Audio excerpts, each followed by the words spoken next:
René Guénon, symbole de la science sacrée. 4e partie, quelques armes symboliques. Chapitre 27, Saïful Islam. On a coutume, dans le monde occidental, de considérer l'islamisme comme une tradition essentiellement guerrière. Et par suite, lorsqu'il y est question notamment du sabre ou de l'épée, saïf, de prendre ce mot uniquement dans son sens le plus littéral, sans même penser jamais à se demander s'il n'y a pas là en réalité quelque chose d'autre. Il n'est d'ailleurs pas contestable qu'un certain côté guerrier existe dans l'islam, et aussi que, loin de constituer un caractère particulier à celui-ci, il se retrouve tout aussi bien dans la plupart des autres traditions, y compris le christianisme. Sans même rappeler que le Christ lui-même a dit, ouvrez les guillemets, « Je ne suis pas venu apporter la paix, mais l'épée », fermez les guillemets. Ce qui peut en somme s'entendre figurativement. L'histoire de la chrétienté au Moyen-Âge, c'est-à-dire à l'époque où elle eut sa réalisation effective dans les institutions sociales, en fournit des preuves largement suffisantes. Et d'autre part, la tradition hindoue elle-même, qui certes ne serait passée pour spécialement guerrière, puisqu'on tend plutôt en général à lui reprocher de n'accrocher que peu de place à l'action, contient pourtant aussi cet aspect, comme on peut s'en rendre compte en lisant le Bhagavad Gita. À moins d'être aveuglé par certains préjugés, il est facile de comprendre qu'il en soit ainsi, car dans le domaine social, la guerre, en tant qu'elle est dirigée contre ceux qui troublent l'ordre et qu'elle a pour but de les y ramener, constitue une fonction légitime et qui n'est au fond qu'un des aspects de la fonction de justice entendue dans son acception la plus générale. Cependant, ce n'est là que le côté le plus extérieur des choses, donc le moins essentiel. Au point de vue traditionnel, ce qui donne à la guerre ainsi comprise toute sa valeur, c'est qu'elle symbolise la lutte que l'homme doit mener contre les ennemis qu'il porte en lui-même, c'est-à-dire contre tous les éléments qui, en lui, sont contraires à l'ordre et à l'unité.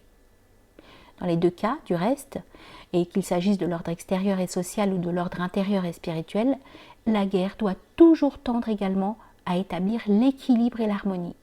C'est pourquoi elle se rapporte proprement à la justice et à unifier par là d'une certaine façon la multiplicité des éléments en opposition entre eux.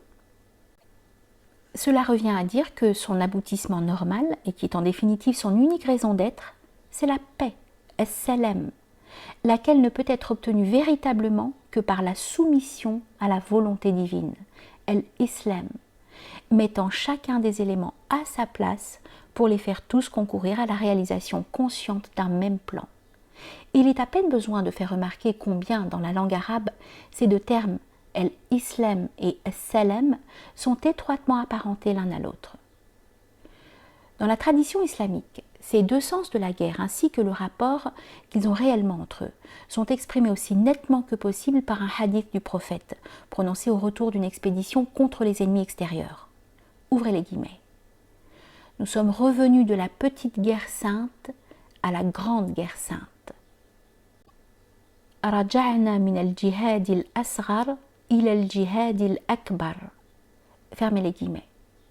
Si la guerre extérieure n'est ainsi que la petite guerre sainte, tandis que la guerre intérieure est la grande guerre sainte, c'est donc que la première n'a qu'une importance secondaire vis-à-vis de la seconde, dont elle est seulement une image sensible. Il va de soi que dans ces conditions, tout ce qui sert à la guerre extérieure peut être pris comme symbole de ce qui concerne la guerre intérieure, et que ce cas est notamment celui de l'épée. Ceux qui méconnaissent cette signification, même s'ils ignorent le hadith que nous venons de citer, pourraient tout au moins remarquer à cet égard que, pendant la prédication, le khatib, dont la fonction n'a manifestement rien de guerrier au sens ordinaire de ce mot, tient en main une épée et que celle-ci, en pareil cas, ne peut être autre chose qu'un symbole. Sans compter que, en fait, cette épée est habituellement en bois, ce qui la rend évidemment impropre à tout usage dans les combats extérieurs, et accentue par conséquent encore davantage ce caractère symbolique. L'épée de bois remonte d'ailleurs dans le symbolisme traditionnel à un fort passé lointain, car elle est dans l'Inde un des objets qui figure dans le sacrifice védique. Cette épée, Sphia, le poteau sacrificiel, le char, ou plus précisément l'essieu qui en est l'élément essentiel, et la flèche sont dits être nés du Vajra ou foudre d'Indra. Ouvrez les guillemets. quand Indra lança la foudre sur Vritra, celle-ci, ainsi lancée, devint quadruple. Les brahmanes se servent de 2 de ces 4 formes pendant le sacrifice, alors que les kshatriyas se servent des 2 autres dans la bataille. Quand le sacrificateur brandit l'épée de bois, c'est la foudre qu'il lance contre l'ennemi. Fermez les guillemets. Le rapport de cette épée avec le Vajra est à noter tout particulièrement en vue de ce qui va suivre. Et nous ajouterons à ce propos que l'épée est assez généralement assimilée à l'éclair ou regardée comme dérivée de celui-ci, ce que représente d'une façon sensible la forme bien connue de l'épée flamboyante, indépendamment des autres significations que celle-ci peut également avoir en même temps, car il doit être bien entendu que tout véritable symbole renferme toujours une pluralité de sens, qui, bien loin de s'exclure ou de se contredire, s'harmonisent au contraire et se complètent les uns les autres. Pour en revenir à l'épée du Katib, nous dirons qu'elle symbolise avant tout le pouvoir de la parole, ce qui devrait d'ailleurs paraître assez évident, d'autant plus que c'est là une signification attribuée très généralement à l'épée, et qui n'est pas étrangère non plus à la tradition chrétienne, ainsi que le montrent clairement ces textes apocalyptiques. Ouvrez les guillemets. Il avait en sa main droite 7 étoiles, et de sa bouche sortait une épée à 2 tranchants et bien affilée. Son visage était aussi brillant que le soleil dans sa force. Fermez les guillemets. Et rouvrez les guillemets. Et il sortait de sa bouche une épée tranchante des 2 côtés pour frapper les nations. Fermez les guillemets. L'épée sortant de la bouche ne peut évidemment avoir d'autre sens que celui-là, et cela d'autant plus que l'être qui est ainsi décrit dans ces 2 passages n'est autre que le Verbe lui-même, ou une de ses manifestations. Quant au double tranchant de l'épée, il représente un double pouvoir créateur et destructeur de la parole, et ceci nous ramène précisément au Vajra. Celui-ci, en effet, symbolise aussi une force qui, bien qu'unique en son essence, se manifeste sous 2 aspects contraires en apparence, mais complémentaires en réalité. Et ces 2 aspects, de même qu'ils sont figurés par les 2 tranchants de l'épée ou d'autres armes similaires, le sont ici par les 2 pointes opposées du Vajra. Ce symbolisme est d'ailleurs valable pour tout l'ensemble des forces cosmiques, de sorte que l'application qui en est faite à la parole ne constitue qu'un cas particulier, mais qui d'ailleurs, en raison de la conception traditionnelle du verbe et de tout ce qu'elle implique, peut être pris lui-même pour symboliser dans leur ensemble toutes les autres applications possibles. L'épée n'est pas seulement assimilée symboliquement à la foudre, mais aussi, de même que la flèche, aux rayons solaires.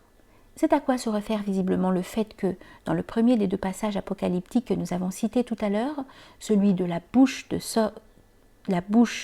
de qui sort l'épée a le visage brillant comme le soleil.